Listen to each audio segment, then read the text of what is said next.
this is the end of my second sprint, and a review of what I've managed to do so far. Starting with what I have actually managed to do. In this week, I have managed to create hazards, such as the lava pit and the icicles, and prefabbed them up with scripts that basically work for now, because they're supposed to link towards the mechanic scripts, which aren't quite done. Didn't get to tile or level assets yet because I wanted to get to them after finishing my mechanics, because tile creation and graphics, it's my weakest spot, and I feel like I need to spend focused attention on nailing a design that will actually fit the game.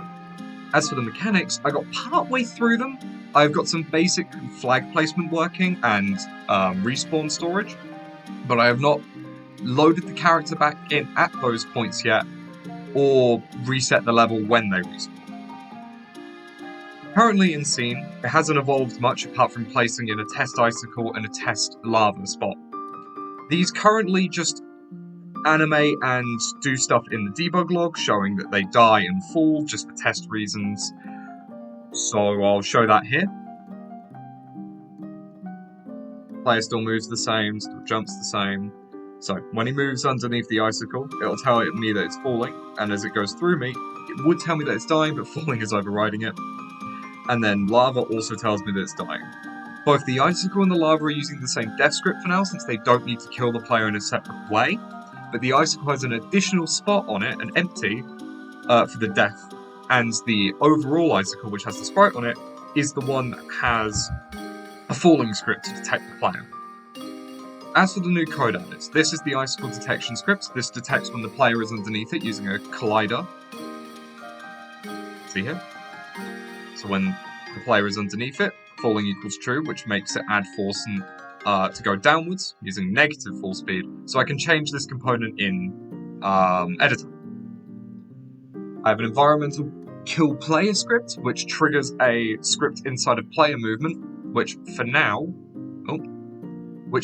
just calls upon the respawn master's respawning player script, since respawn master is going to handle all the respawning, and just debug logs dying for now. So, for the respawn master, this was my major new script. This was for the mechanics for placing flags and such. So, when the player presses placing flag, which is now an additional key, it is E in the control scheme for the player, it calls upon the respawn master to place the flag at the position where the player is. Passes over those values. When those values get passed over, the flag is placed and stored in a list, and the total flags gets reduced by 1, because you're not allowed to place flags if you have 0 flags. Removing a flag is a little bit more complicated. I'm using the hold function on the Q button to call back to the RM again, respawn master, and when it calls to the respawn master, it passes over a start location just in case, because as a flag is removed, the player respawns at the oldest flag. Not yet implemented, but that is the idea. So if there is no flags on stage, they have to respawn at the start location, which needs to be passed over as just an integer, a vector 2, which I'm just going to store as a value in each stage.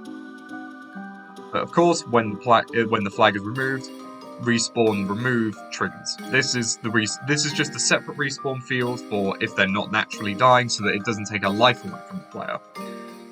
Since it takes 3 seconds to remove a flag, it counters an issue which I ran into, which is that players can't remove flags to undo mistakes. As in, they're about to fall into a death pit, quickly press remove flag so they don't lose a life and just respawn at their oldest flag, which is placed on top of the newest flag. So you have to hold the flag button, which means it's a more dedicated sort of action. For now, that code doesn't do anything, but as you can see, it's commented saying that it's going to respawn the player without using load level, so that it doesn't mess with any silly things like that. It's also going to give a flag back, because I want to give the player a flag back if they are undoing a mistake, because if you place a flag over a lava pit and keep on respawning into it, and then you lose a flag for doing that, it's not really fair on the player, I feel. However, this is the furthest I've gotten with the respawn mechanics so far. I haven't actually, again, loaded in the player yet after dying or respawning or anything like that. So that is going to have to be tackled next week. So, what am I going to be tackling for this sprint?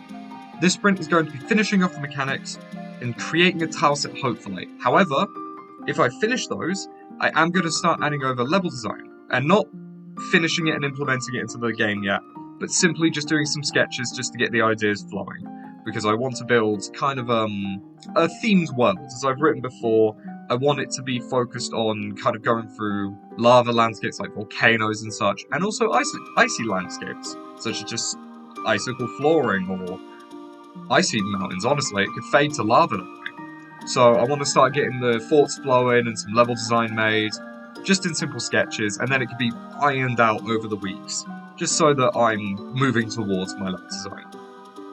I understand that I'm behind right now, which is why I'm going to heavily focus on getting this done. Hopefully by getting this done, that means that next sprint will be focused on creating character sprites, creating an end goal, or, you know, sort of a check, script side, and then also implementing levels finally. Then I can move on to the menuing and such as I get further with that. Yeah, that is all for this sprint so far.